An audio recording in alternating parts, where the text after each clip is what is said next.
Yeah, very big welcome to you, my dear Aquarius, and always a big welcome to those zodiac signs that felt like that in this constellation is an inspiration for them as well.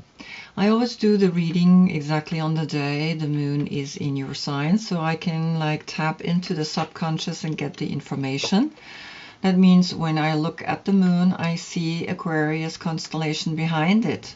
And when I look at the sun, I see Libra's constellation behind it that is giving the light to Aquarius.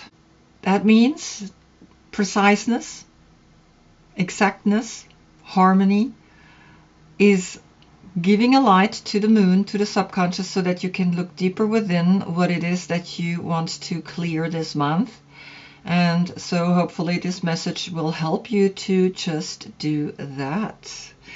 And cardinal begins the fall, and fixed is the center of the winter. You give water to the water and water to the earth. You are at the point where you are androgynous. You have no male or female side anymore within you. You are a star. You're not the star, you are a star. And the star is above you with the 8 points, and you can see there is 6 stars circling around this one, and one is coming down. And of course, the balance, to find the balance within yourself, right, is what the scale is bringing to us. The yoga position for Libra is standing on the tiptoes, right, holding the hands into Namaste, knowing that the sword is bringing the clarity into your third eye. You're in the equinox, you're in your center, the yin and yang, and the people down here feeling what's happening up there in the sky, the 2 pillars of the waning and waxing moon. And yes, you hold yourself here in front of the Wheel of Fortune and the symbol of Venus, which is your planet, holding yourself into your own accounts. And so who can be completely still? No one, right? Who can be completely just? No one. So that's very important that we understand that. For you, I gave you side plank, and side plank is having one hand and one foot and the other foot on earth. Right here, I created like an equilibrium that one hand and one foot is on the earth and the other 2 up in the air, because you are an air sign. And also here you're coming down through this transformation of the hexagram and becoming then the star yourself. Your court card is the King of Swords. If your birthday is between January 9th and February 7th, this is your court card. If you have it before or after, please look in the description below. I have listed them all.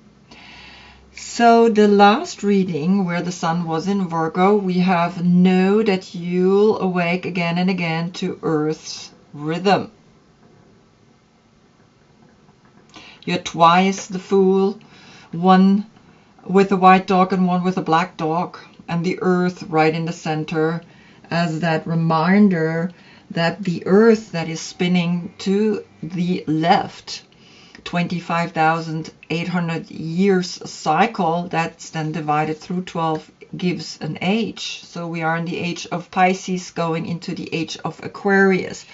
So each time I get a reading with you, I'm looking out for a message how we can live in the age of Aquarius the best way, with the technology and with all these things that are bombarding us, right? Because you are a sword sign, and a sword sign is like, okay, what I'm going to do with all this information that is coming at me. The first row I read from right to left. The second row I read from left to right. And the third row again read from right to left. Let's begin. On the position of the Fool comes the Empress. You get a 3. You get a sign, begin right away to come into your most expressive, most powerful perspective, which is the Empress, the Queen of Queens. And she is sitting here with the eagle as the one bird that is helping her, and you have here two birds.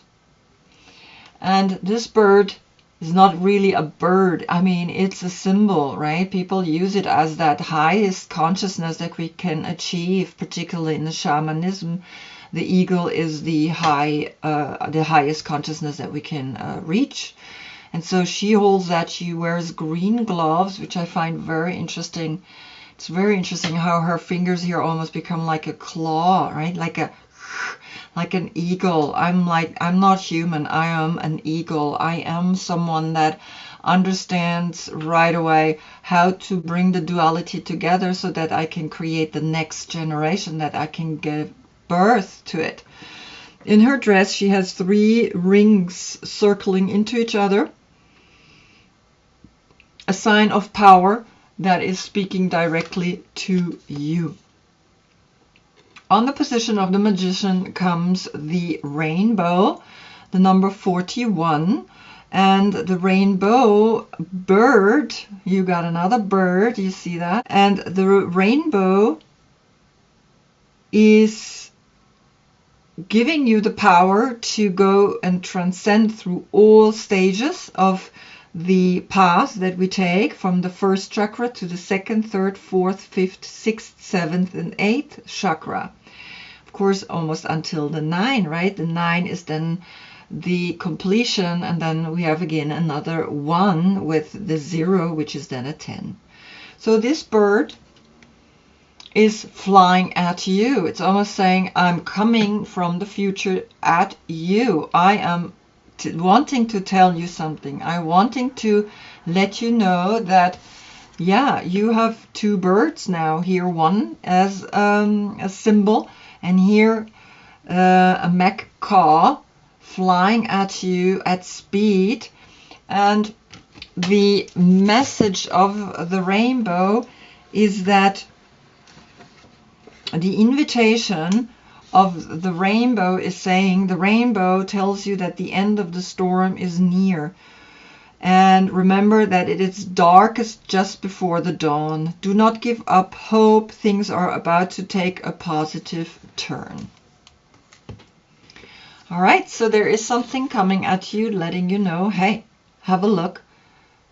See what this message is, right? So you have already 2 birds speaking to you straight away. So let's continue.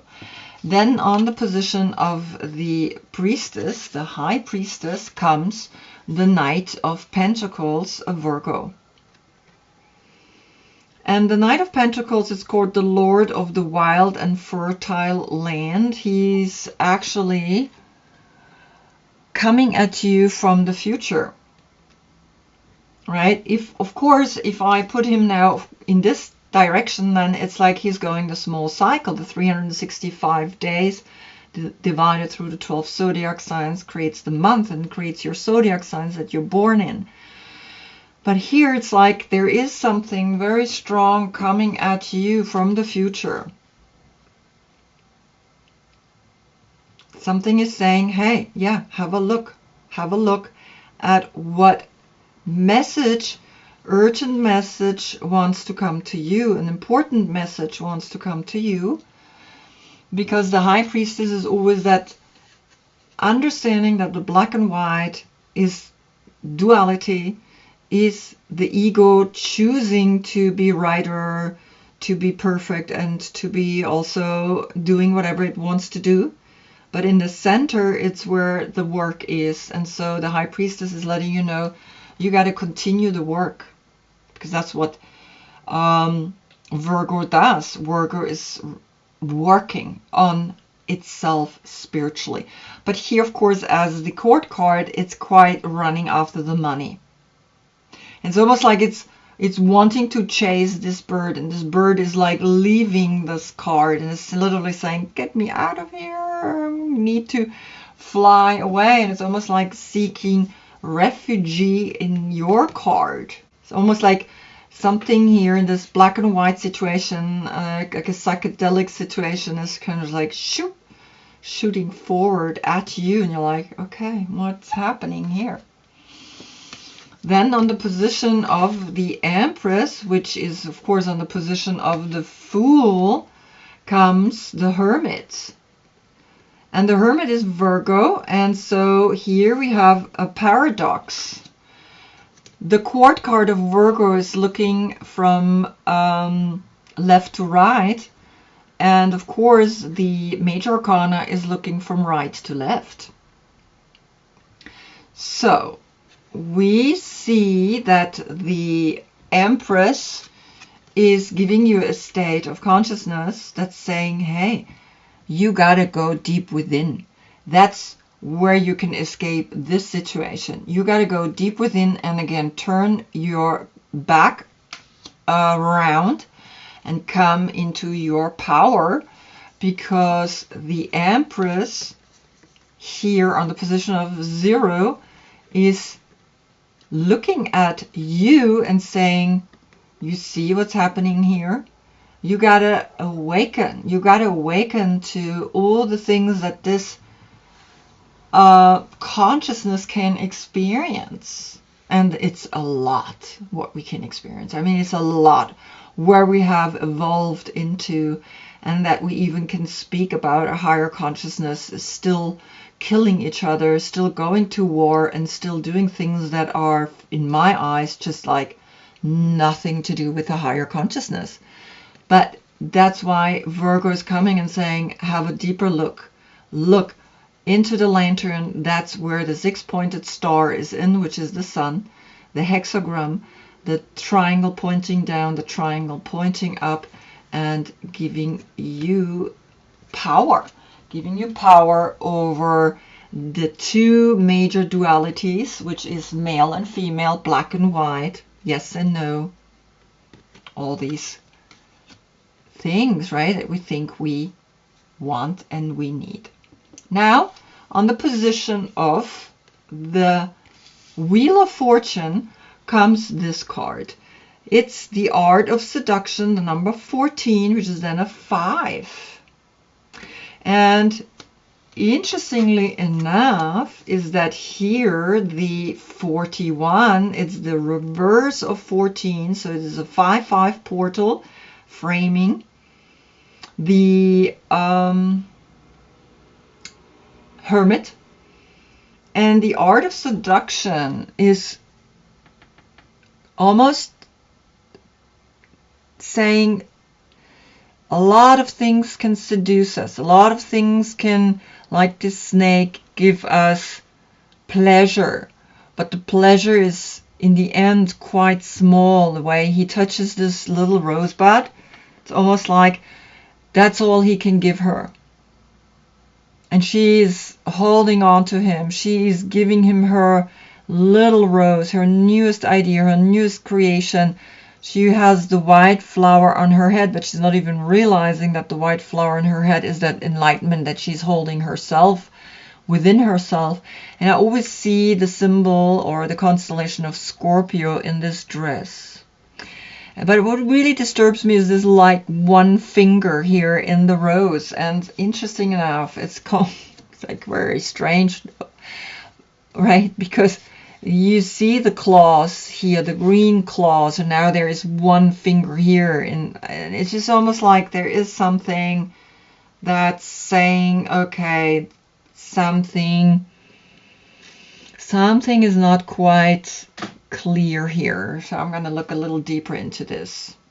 But the seduction is coming. Seduction of that the life is seducing you, that life is spinning. So life is saying, hey, one day things are up and one day things are down.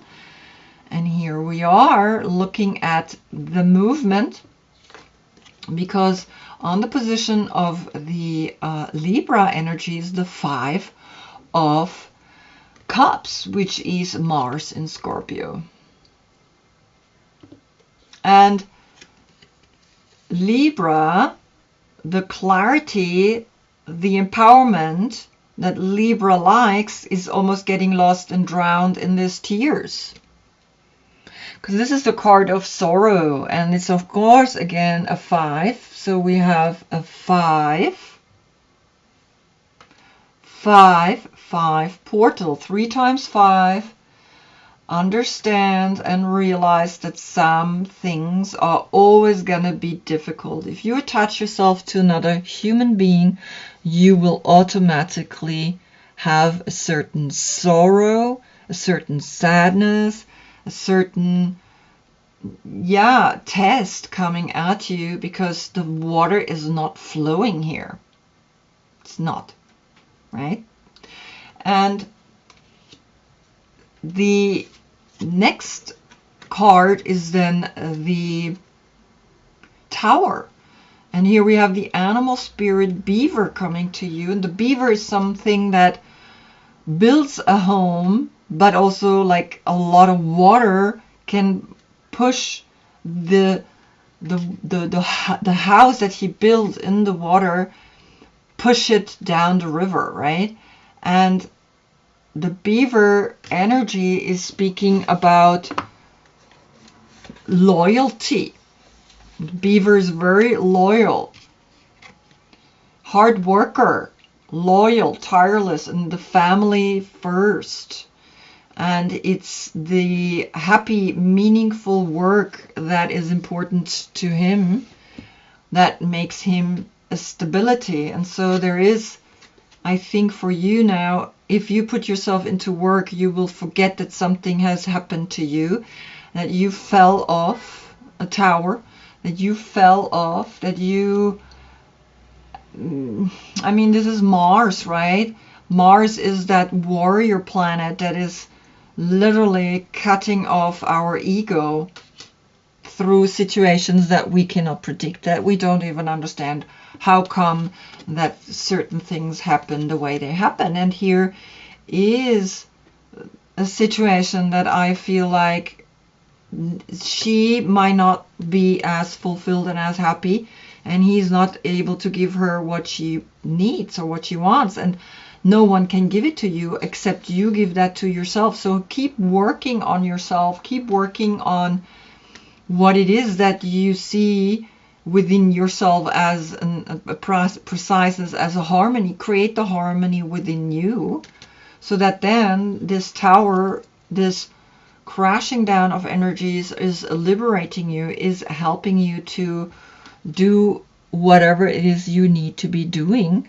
Because on the position of the star, Aquarius, comes then the 7 of Wands. And the 7 of Wands is always an energy that says, no matter what, I am working very hard on myself. I have the courage to break myself free through a lot of work. Even though I built these energies myself, it's not someone else put me in there, I put myself in there, I did that work. You can also liberate yourself and get out of it by believing in yourself, by saying, that's what I want to do, that's where I want to liberate myself into. And so this is you are liberating yourself, you are taking the courage to take a step into opening yourself up, opening particularly your heart up, because Leo is all about the heart, and 7 is, again, of course, the number that says the crown, right? The spiritual message can only come then through your heart. Now I go again from right to left, right? I was reading from left to right, and now we go over into the moon, into the card number 43, the Overflow. So the moon is then letting you know which you are in. You're in the moon.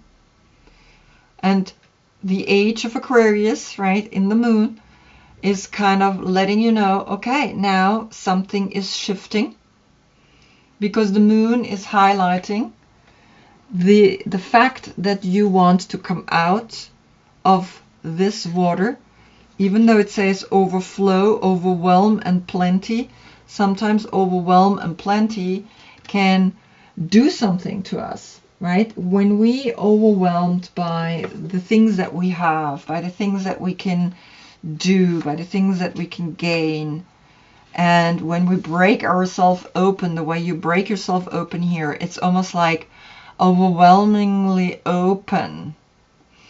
Too much, overwhelm, and plenty.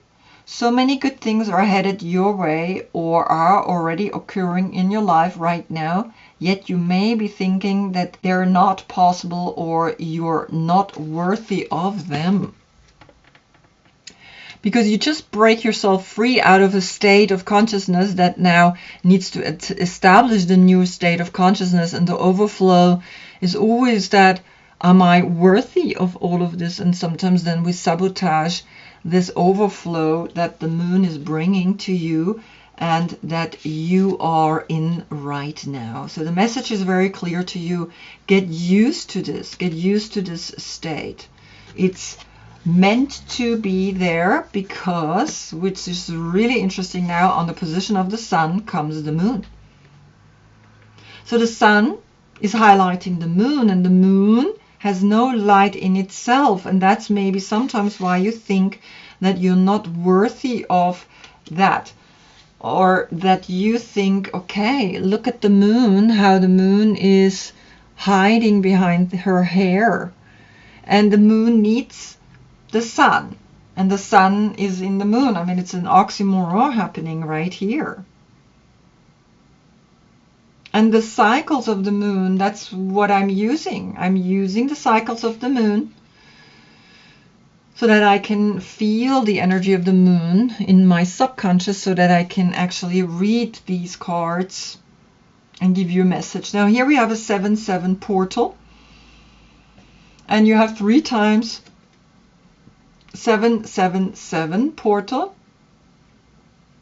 and 3 times 7 speaks about the power of enlightenment, to accept the power of enlightenment. It's almost like you saying, no, the overflow, I don't know if I'm worth it, right? The moon is bringing me this overflow, and now the sun is bringing me the moon, so the overflow, am I able to handle it? And in a way, yes, you are, because you are a star. And the star is, you are a star. And the sun is a dwarf star. But it's highlighting the moon, and it's giving the moon its preciseness. The sun is always there, the sun is always shining, and the moon gets covered by the earth, and that's why we see the moon in different shades. So the sun, remember the star above you is important, because then on the position of the awakening, the wake-up call, the inspiration, the judgment, I don't like it, but the judgment, right? The last judgment. So when we really let go and we really transform, is pause. The number 27, which then again becomes a 9 to the Hermit up here. And it's saying, accept that you must wait and prepare for developments to reach the next stage. So it's almost like, allow the things to happen the way they happen, just naturally outside of you. Allow the moon to spin around the earth. Allow the earth to spin around the sun. Allow the earth to get this big spin in itself that's then creating an age to bring you the age. So from the moon into the age of Aquarius, then the sun is 2,150 years in your sign, and then you create an age. And that's when you need the moon. That's when you need guidance, because otherwise it's overflowing, it's overwhelming, it's too much to be 2,150 years in the light of the age of Aquarius. Wow, this is a message, huge. So awaken to that, and still understand the pause, that this card is bringing to you. It's almost saying, yes, you're dying. Yes, you're transitioning. Yes, you are now transitioning from the age of Pisces, which is the moon, into the age of Aquarius. And then the sun will be 2,150 years in your sign and highlighting you. And you need a pause to digest that grandeur and that importance, and to accept that you must wait and prepare for developments to reach the next stage. I mean, this is crazy. The 9-9 portal, 2 times 9, it's like, be creative with that knowledge, that empowering knowledge, and see how there is not a human here. It's just nature. It's just nature is left. Because then on the position of the world comes the Ace of Inspiration, the Wand, the inspiration that is coming from the rainbow, the inspiration that is coming from the Empress, the fertility, and of course the rainbow. I mean, it's like you really are gonna be like creating beautiful new things in your age, and you're just awakening to that through Libra. Is almost like giving you, because Libra is the opposite of the King of Swords. Libra is the Queen of Swords, the female. That the female empowerment is happening. Very clear. She is now able to use the fire, which is usually the masculine energy. She is using the fire to give creativity a next step. And oh boy, is this a strong message, because she is looking mentally over to the High Priestess, to the Empress, and saying, yes, girl, I'm going to support you. I'm going to give you exactly what you need to take that step and to go out there and be this empowered being. I am here.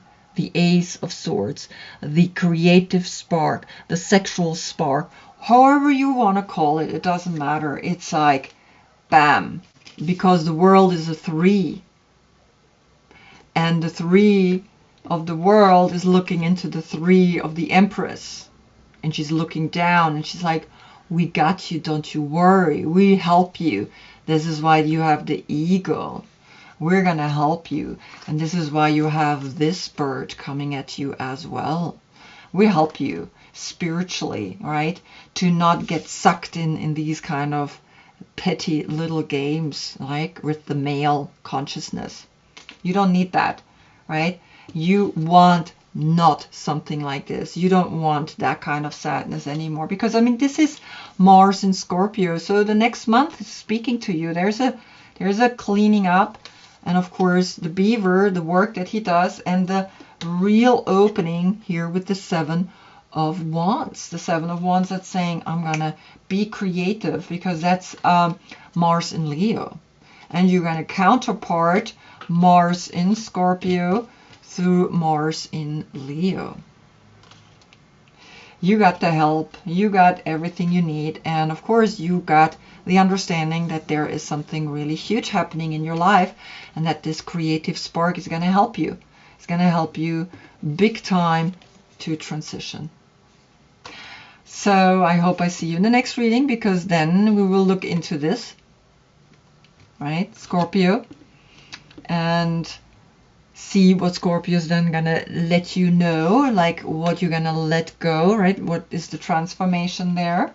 Until then, I thank you so much for being with me. Namaste.